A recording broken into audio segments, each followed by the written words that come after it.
देखो भाई, देवरा की मिस्टेक निकालने के लिए मेरे अंदर बहुत दिनों से खुजली मच रही थी, तो आज है वो दिन जिसमें मैं इनकी मिस्टेक निकालूंगा। भाई। तो मूवी पूरी 2 घंटे 45 मिनट की है, जिसमें से 2 घंटे आराम से काटे, मेरा मतलब 45 मिनट आराम से काटे जा सकते थे, लेकिन इन लोगों को तो जानवी को दिखाना है, जिसका मूवी में क्या काम है किसी को पता ही नहीं। मतलब ये ना ही वरा से प्यार करती है और ना ही इसका कहानी या देवरा से कोई दूर दूर तक लेना देना है, बस वल्गैरिटी के लिए घुसा दिया है इसको मूवी में। खैर हमें भी तो वही चाहिए। सबसे पहले तो भाई देवरा का एंट्री ही गलत हो गया। मतलब ये था क्या भाई, ये कोई डॉल्फिन थोड़ी ना है जो पानी में छलांग मार रहा है, और इसको बैलेंस बना कैसे पानी में छलांग मारने का, मतलब कुछ भी। और जब ये माँ का मगर उड़ता है तो इसके पास कहीं पर भी रस्सी नहीं है, मतलब है लेकिन झाड़ भर का है, अगर आप यहाँ पर फेंकी गई रस्सी से कंपेयर करो तो। नहीं मतलब कुल मिला के बात यही है कि इतनी छोटी सी रस्सी अचानक से इतनी बड़ी कैसे हो जाती है भाई। और फिर से वही बात कि इसको पानी में तैरते तैरते रस्सी फेंकने का बैलेंस कैसे बना। मतलब जो चीज डायरेक्टर को समझ में नहीं आ रहा वो चीज कट कर देना प्लीज। अब जब देवरा पानी में तैर के आता है तो इसका पूरा कपड़ा गीला हो जाता है, पर थोड़ी देर बाद तो इसका पूरा कपड़ा सूखा ही होता है। मतलब कपड़े में पानी का नामो निशान नहीं है भाई। और ये क्या पुलिस वाला है यार, मतलब इसके आंखों के सामने से उस बंदे का पैर गया है, लेकिन इसको दिखा ही नहीं तेरे आंखों में क्या हुआ था भाई, कहीं आंखों की जगह टट्टे तो नहीं थे। और चलो माना इसका आंख में मोतियाबिंद हो गया होगा इसलिए इसे दिखाई नहीं दिया, लेकिन जब देवरा इसको उठाता है तो इसका एक पैर कंटेनर में भी लगता है, जिससे ऑब्वियसली साउंड तो हुआ ही होगा, लेकिन ये पुलिस वाला तो उसे भी नहीं सुनता है और ऐसे इग्नोर करके चला जाता है जैसे यहाँ कुछ हुआ ही ना हो। फिर यहाँ ये सीप के बीचों बीच लटक रहा है तो ऊपर रस्सी का बंधा हुआ है भाई, क्योंकि सीप के बीच में तो कोई सपोर्ट ही नहीं था, तो ये रस्सी के आसमान से आ रही थी क्या। और देवरा यहाँ पर कर क्या रहा था भाई, मतलब देवरा सबको मुंह से भी तो बोलकर रोक सकता था ना कि रुक जाओ पुलिस वाले को मत मारो, लेकिन नहीं, यहाँ ये अपने लोगों को मार मार कर रोक रहा है।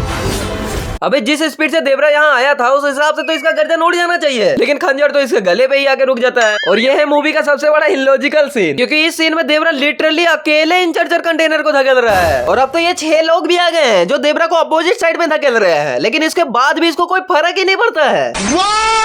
Very dangerous. और इस सीन में एक और मिस्टेक है कि जब देवरा कंटेनर को धकेलने आता है तो अभी इसने अपने गमछे को दोनों हाथों के बीच में रखा है, जो कि इस एंगल से देखने पर भी है, लेकिन अगले पल थोड़ा राइट में आ जाता है और अब फिर से बीच में, और अगले पल फिर से राइट में आ जाता है। मैं गाली नहीं दे सकता। नहीं गाली नहीं देना, अब फैमिली देखती है, वरना मैं ऐसे गाली दूं, ऐसे गाली दूं, जिंदगी भर याद रखें ये बड़े हुए।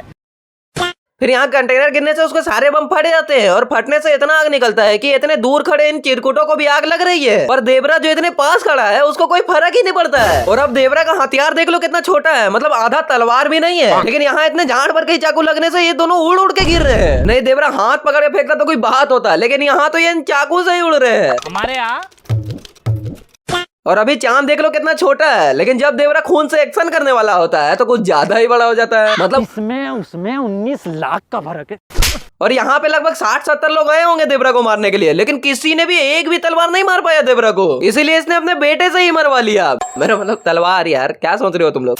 फिर यहाँ जब सारा फाइट खत्म हो जाता है तो देवरा यहाँ आकर बैठता है और इसके जस्ट बगल में ये बंदा लेटा हुआ है, लेकिन जब पीछे के एंगल से देखते हैं तो कुछ ज्यादा ही दूर हो जाता है। नहीं मतलब पहले देखो और अब देखो। फिर वरा यहाँ पर जोर लगाकर इस सार को अकेले खींच रहा है, लेकिन कौन सा जोर लगा है भाई, मतलब रस्सी तो ढीली है, अगर जोर लगा के खींच रहा होता तो रस्सी तो टाइट ही होती ना। नहीं फेस पे जैसा जोर लगा रहा है वैसा रस्सी पे तो नहीं है। उसके बाद जब वरा यहाँ आ रहा होता है तो इसके पीछे सार्क है और यहाँ पर एक बड़ी सी हड्डी रखी हुई है, लेकिन जब जाने लगता है तो पता नहीं पीछे तो दोनों कहाँ गायब हो जाता है। ओके तो अब बात करते हैं मूवी की थोड़ी बड़ी मिस्टेक के बारे में। तो बहेरा जो है वो 12 सालों तक अपने लोंडो को तैयार कर रहा था देवरा से लड़ने के लिए, जिसको वरा अकेले ही पेल देता है, वो भी बिना कोई प्रैक्टिस किए। मतलब इन लोगों का इतना प्रैक्टिस करने का कोई फायदा ही नहीं हुआ। ओह मैं तो भूल गया कि वरा तो देवरा का बेटा है, तो उसे तो पावर वसीयत में ही मिली होगी, एकदम बाहुबली की तरह। DNA problem, I mean DNA solution.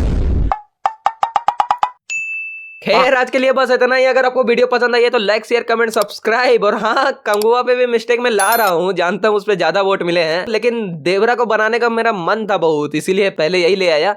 Next video Kanguva पे ही लाऊंगा।